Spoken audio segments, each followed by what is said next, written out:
ഉള്ളൊഴുക്ക് സിനിമയുടെ ട്രെയിലർ റിയാക്ഷനാണ് ഇപ്പോൾ ചെയ്യാൻ പോകുന്നത്. നമുക്ക് ട്രെയിലർ കണ്ടതിന് ശേഷം ബാക്കിയുള്ള കാര്യങ്ങൾ സംസാരിക്കാം.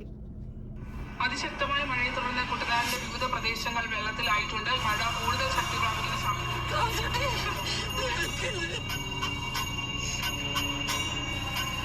തോമസ് കുട്ടിയുടെ ആത്മാവ് ശാന്തി കിട്ടാതെ അലയുന്നുണ്ടാവും.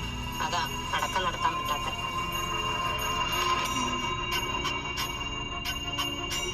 നീ എന്താ എന്നോട് പറയുന്നേ? ഞാൻ എന്റെ സ്വന്തം മോളെ പോലെയാ നിന്നെ സ്നേഹിച്ചു. നീ എന്റെ കൂടെ നിൽക്കണമെന്ന് എന്റെ ആഗ്രഹം. 1-2 ദിവസത്തെ കൂടുതൽ തോമസ് കുട്ടിയിൽ കിടത്താൻ പറ്റൂല. വെള്ളം ഉടനെ ഇറങ്ങും. കുറച്ച് കഴിഞ്ഞാൽ ബോഡി മോശമാകാൻ തുടങ്ങും. എത്ര കാക്കേണ്ടി വന്നാലും നമ്മുടെ കുടുംബക്കല്ലറയിലെ അവനെ അടക്കാനെ പറ്റും. അടുത്ത കഴിഞ്ഞ് എനിക്ക് ഇവിടെ നിൽക്കാൻ വയ്യ പറ്റി. നിനക്ക് ഇഷ്ടമുള്ളടത്ത് നിനക്ക് പോവാം. എന്റെ മോന്റെ കുഞ്ഞിനെ എനിക്ക് വേണം. നിന്റെ കെട്ടിയവന് ഈ തണുത്ത് വിറങ്ങാഴ്ച ഇവിടെ കിടക്കും. കല്യാണം കഴിച്ചാൽ മാത്രം കെട്ടിയിടാം. കൂടെ കൂടെ ഫോൺ കൊടുത്തോണ്ട് പോയി ദൂരെ മാറി സംസാരിക്കുന്ന ആരോടാ? പക്ഷേക്ക് എന്നെ വിശ്വാസമില്ല. ഇവിടെ എല്ലാരും അറിഞ്ഞു. നിങ്ങൾ വളർത്തിന്റെ ഗുണമായിരിക്കും ഇവിടെ കാണിക്കുന്നത്. ഇനി ഈ വീട്ടിൽ എന്തൊക്കെ ഉണ്ട് ഞാൻ അറിയാലോ.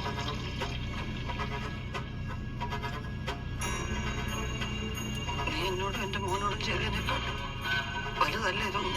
നിങ്ങൾ നിങ്ങളുടെ മോനെ അർഹിക്കുന്നുണ്ട്. എനിക്ക് എങ്ങനെ ഇതിന്റെ കൂട്ടാക്കാൻ പറ്റേ? എനിക്ക് ഇനിയും കുറെ കാര്യങ്ങൾ പറയാനുണ്ട്. എനിക്കാവും ഞാൻ കരുതിയില്ല.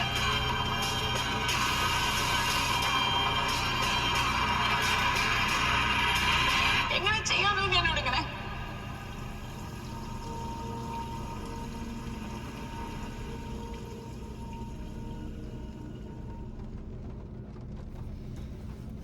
ആകെ ഡാർക്കാണ് മൊത്തത്തിൽ സിനിമ.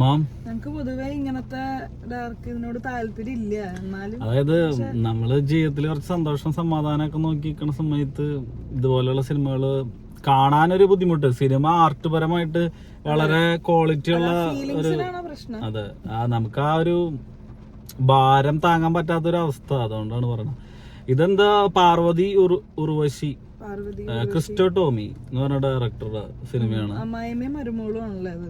അമ്മായിയും മരുമോളാണ്. എനിക്ക് കണ്ടതിൽ നിന്ന് ഞാനൊരു സ്റ്റോറി ലൈൻ പറയുകയാണെന്നുണ്ടെങ്കിൽ ഒട്ടും താല്പര്യമില്ലാതിരുന്നിട്ടും വേറൊരു റിലേഷൻഷിപ്പ് നിലവിലുള്ള സമയത്ത് അമ്മയുടെ ഇതുകൊണ്ട് കല്യാണം കഴിപ്പിച്ചു വിടുന്ന പാർവതിനെ കല്യാണം കഴിപ്പിച്ചു വിടുന്നു. ആ പാർവതിയുടെ ക്യാരക്ടറിനെ അത് ഒരു നാട്ടിൻപുറത്ത് ഒരു ഗ്രാമത്തിൽ വെള്ളം കയറുന്ന ഒരു സ്പേസിലുള്ള ഒരു സ്ഥലത്തേക്കാണ് കല്യാണം കഴിപ്പിച്ചു വിട്ടാണത്. അതിനുശേഷം അവിടെ വെച്ച് ഭർത്താവ് ആയിട്ടുള്ള റിലേഷൻഷിപ്പ് ഓക്കെ അല്ല. ആ സമയത്ത് തന്നെ ഭർത്താവ് മരിക്കുകയാണ്. വെള്ളത്തിൽ പോയിട്ടോ അങ്ങനെ എന്താ മരിക്കുകയാണ്. അപ്പോൾ വെള്ളം അതിനുശേഷം മഴ പെയ്ത് വെള്ളം കയറി കഴിയുമ്പോൾ പിടിവാശിക്കാരിയായിട്ടുള്ള അമ്മായിയമ്മ മോനെ കുടുംബ കല്ലറയിലെ അടക്കമുള്ളൂ എന്ന് പറയുന്നു. അപ്പോൾ അതിനുശേഷമാണ് ഗർഭിണിയാണെന്ന് മനസ്സിലാവണതും.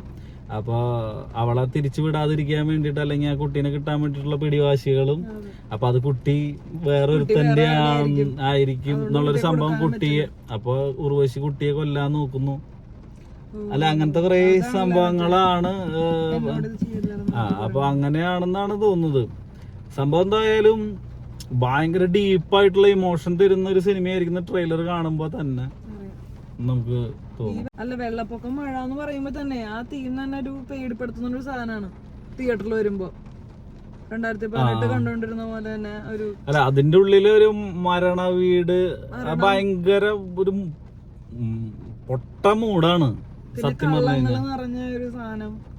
പൊട്ട മൂട് എന്ന് പറഞ്ഞു കഴിഞ്ഞാൽ ഒരു നമ്മുടെ വീട്ടിലൊരു മരണം നടക്കുന്ന സമയത്ത് അന്ന് മഴയും കൂടി ഉണ്ടെങ്കിൽ നമുക്ക് ആ ഓർമ്മ മഹാമോശമായിരിക്കും. കാരണം അല്ല, ഞാൻ പറഞ്ഞത് ആ മഴ ആ വീടിന്റെ മുറ്റത്ത് ഈ ശവടപ്പ് അല്ലെങ്കിൽ ശവടക്കുന്ന സമയത്ത് എല്ലാരും മഴ ആ ശവടപ്പിലേക്ക് പങ്കെടുക്കാൻ വരുന്ന മനുഷ്യന് തന്നെ താല്പര്യം ഉണ്ടാവില്ല. അപ്പോൾ നമ്മൾ അവിടുത്തെ ബന്ധുമിത്രാദികളായിട്ട് വരിക അല്ലെങ്കിൽ നമ്മുടെ അടുത്ത ആരെങ്കിലും ആണ് മരിക്കണമെന്നുണ്ടെങ്കിൽ ആ ചെളിയും ആ ഒരു മഴയും അവർ വിട്ടുപോകുന്നതിന്റെ വിഷമവും എല്ലാം കൂടിയിട്ട് നമുക്കൊരു മോശം ഫീൽ ആയിരിക്കും. അപ്പം അതിൻ്റെ ഇടയിൽ കൂടെ വെള്ളം കയറിയിട്ടുണ്ടെന്നുണ്ടെങ്കിൽ കറണ്ട് ഉണ്ടാവില്ല, കാര്യങ്ങൾ ഉണ്ടാവില്ല. അതാണ് മൊബൈൽ ഫ്രീസറിൽ. അത് അതിന് ദിവസം വെക്കാൻ പറ്റില്ല. അല്ല, മൊബൈൽ ഫ്രീസറിൽ വെക്കുമ്പോ തന്നെ ചിലപ്പോ അവിടെ കറണ്ട് കിട്ടണം നിർബന്ധമില്ല, ഇടയ്ക്കിടയ്ക്ക് കറണ്ട് പോണ്ടായിരിക്കും. പക്ഷെ അപ്പൊ കല്ലറയില് വെള്ളം എന്ന് പറഞ്ഞുകൊണ്ടാണ് അടക്കാൻ പറ്റാത്ത. അപ്പൊ അങ്ങനെ ഒരു കഥ. ഒരു OTT പടത്തിന് പറ്റുന്നൊരു സിനിമയായിട്ടാണ് തോന്നുന്നത്. തിയേറ്ററിൽ അത് എത്രമാത്രം വർക്കൗട്ട് ആവുമെന്ന് അറിയില്ല. കാരണം തിയേറ്ററിൽ കുറച്ചും കൂടി ആൾക്കാർ എന്റർടൈൻമെന്റ് തിയേറ്ററിൽ നമ്മളിങ്ങനെ വിഷമിച്ചിരിക്കേണ്ടവര്. അത് പണ്ടൊക്കെ ആയിരുന്നെങ്കിൽ ഇപ്പൊ ഈ ആകാശദൂത് പോലുള്ള സിനിമ, കിരീടം പോലുള്ള ലോഹിദാസിന്റെ സിനിമകളൊക്കെ കുറച്ചും കൂടി. പണ്ട് നീ പറയാറില്ലേ ചില ആൾക്കാര് കടവും ടെൻഷനും ആളുകളുടെ ഇടയില് ആണ് ഈ 120 രൂപ 150 രൂപ മുടക്കി കേറണത്. അതെ അതെ, എന്തെങ്കിലും ഒരു സമാധാനത്തിന് കേറുന്ന സമയത്ത് ഇതുപോലത്തെ ഡാർക്ക് സിനിമകള് തിയേറ്ററിലെ ആൾക്കാർ അധികം പ്രിഫർ ചെയ്യില്ല. പക്ഷെ അതിന്റെ അപ്പുറത്തേക്ക് ഒരു സിനിമ നമ്മളെ ഹോണ്ട് ചെയ്യുന്നുണ്ട്. ഇപ്പൊ ഈ മയ സിനിമ അത്യാവശ്യം മരണം തന്നെയാണ് ആ സിനിമയും, ഒരു മരണ വീടൊക്കെ തന്നെയാണ് ആ സിനിമയുടെ സബ്ജക്ട്. പക്ഷെ ടോട്ടലി ഡിഫറെന്റ് കളറിങ് പാറ്റേൺസും പരിപാടികളൊക്കെയാണ്. ഇത് പക്ക പച്ചപ്പും പരിപാടികളാണ്. ഈ മയോ കുറച്ചും കൂടി ഇരുട്ട് കയറിയിട്ടുള്ള ഒരു സിനിമയാണ്. അപ്പൊ അതുപോലെ തന്നെ ഈ സിനിമ അപ്പൊ അങ്ങനത്തെ കാര്യങ്ങളും. അപ്പൊ അത് തിയേറ്ററിൽ തന്നെ എല്ലാരും കാണാൻ ശ്രമിക്കുക. ഞങ്ങളും ശ്രമിക്കാം, തിയേറ്ററിൽ തന്നെ കാണാൻ ശ്രമിക്കാം. ഓക്കെ. അപ്പൊ അതിന് മുമ്പ് നിങ്ങൾക്ക് എല്ലാവർക്കും അറിയണ പോലെ ഈ ചാനലിൽ നമ്മൾ ഇടുന്ന വീഡിയോസ്, ട്രെയിലറിന്റെ റിയാക്ഷൻ, മൂവി റിവ്യൂ, OTT സിനിമകളുടെ റിവ്യൂ സെപ്പറേറ്റ് ഇടുന്നുണ്ട്. അപ്പോൾ നിങ്ങൾക്ക് ഈ വീഡിയോസ് ഒക്കെ നിങ്ങളുടെ മുന്നിലേക്ക് എത്തണമെന്നുണ്ടെങ്കിൽ തീർച്ചയായിട്ടും ഇത് സബ്സ്ക്രൈബ് ചെയ്യുക. പിന്നെ നോട്ടിഫിക്കേഷനിൽ ബെല്ലൈക്കൺ അമർത്താം. എന്നാലാണ് നമ്മൾ അപ്ലോഡ് ചെയ്യുമ്പോൾ നിങ്ങൾക്ക് കിട്ടുള്ളൂ വീഡിയോസ് കറക്റ്റ് അല്ലേ.